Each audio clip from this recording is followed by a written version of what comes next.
We're Deb and Matt, and today we're doing our cabin review of cabin number 10231 on Royal Caribbean Quantum of the Seas. Let's go ahead and see what we thought.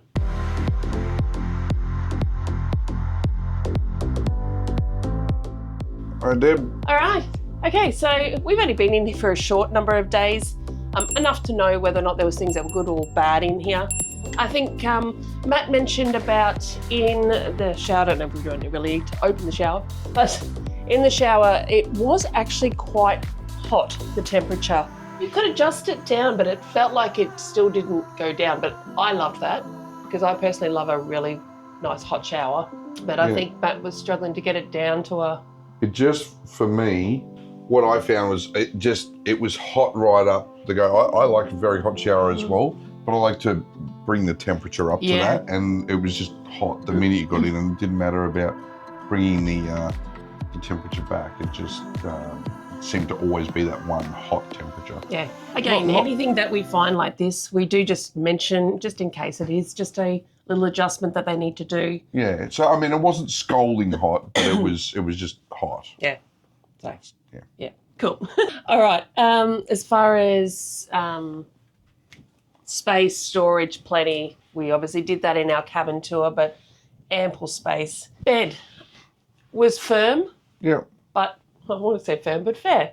It was firm, but it was nice though. Like, I don't mind that. Some people might find that a little bit too hard. But yeah, again, I always say add a topper.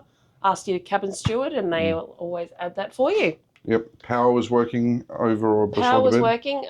Just the fact that we bring some big adapters, which don't sit in those walls overly well, so I just had to prop it up a little bit. But that's an us problem. We figured that one out. Coming over to here, so both of those USB ports are not working. Yeah, they're both broken on the inside of these USB ports. So we have let our cabin steward know that. Otherwise, they don't know. If they're only coming in here and cleaning it, they're not testing every spot. So just let them know, so then they can get it fixed for the next people. Chiller box down here. Now, we actually bought a bottle of wine on with us. So when we got here in the afternoon, I popped that in there. Within 4 or 5 hours later, it was nice and cool. So that was working really well in this room. Yep. The cupboard over here, this one here, has a safe in it. And the safe was working fine. We had our wallets and ID locked up in there while we were away, while we were on board. So that was working fine and dandy. Not that we needed it either, but the extra storage was definitely, if we were here with Noah, this would have been perfect. This extra storage up above the lounge too. Yeah, 100%. All right, come with me, Mr. C. We'll have our virtual background. No, you're coming over here with me. Well, we're going to talk about the virtual background. Are we? Okay. All right.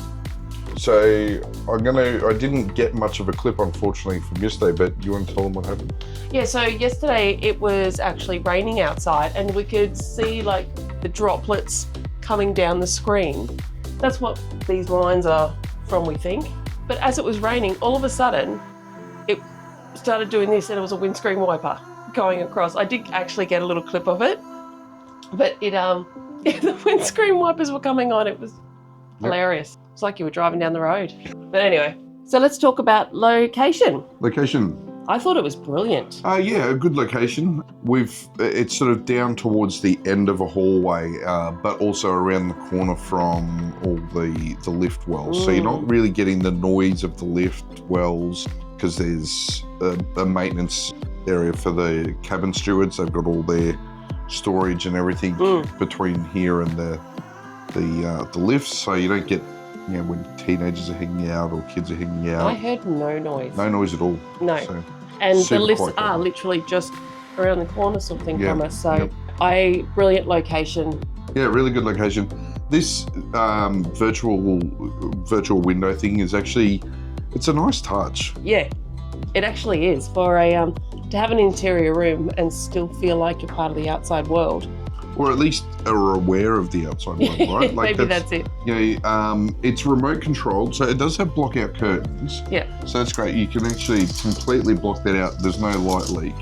But there is a remote for that screen as well, so you can turn the screen on and off. And But once you turn it on, it is just like opening the window and looking out for the morning. You're aware, you're awake. I actually found it, it was really good in that regard. But it wasn't on when we woke up in the morning, so we had to actually switch it on. So you still had that morning darkness. Yeah.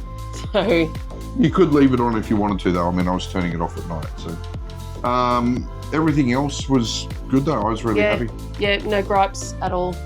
Excellent. No. Well, so we're going to give it a thumbs up. Mm. Cabin 10, 2, 3, 1. Yes, we are indeed. There are some videos linked across the screen right now. We hope you find them useful. Don't forget to hit the like and subscribe button. Hit that little notification bell as well, and we will see you in the next video. See you later. Bye-bye.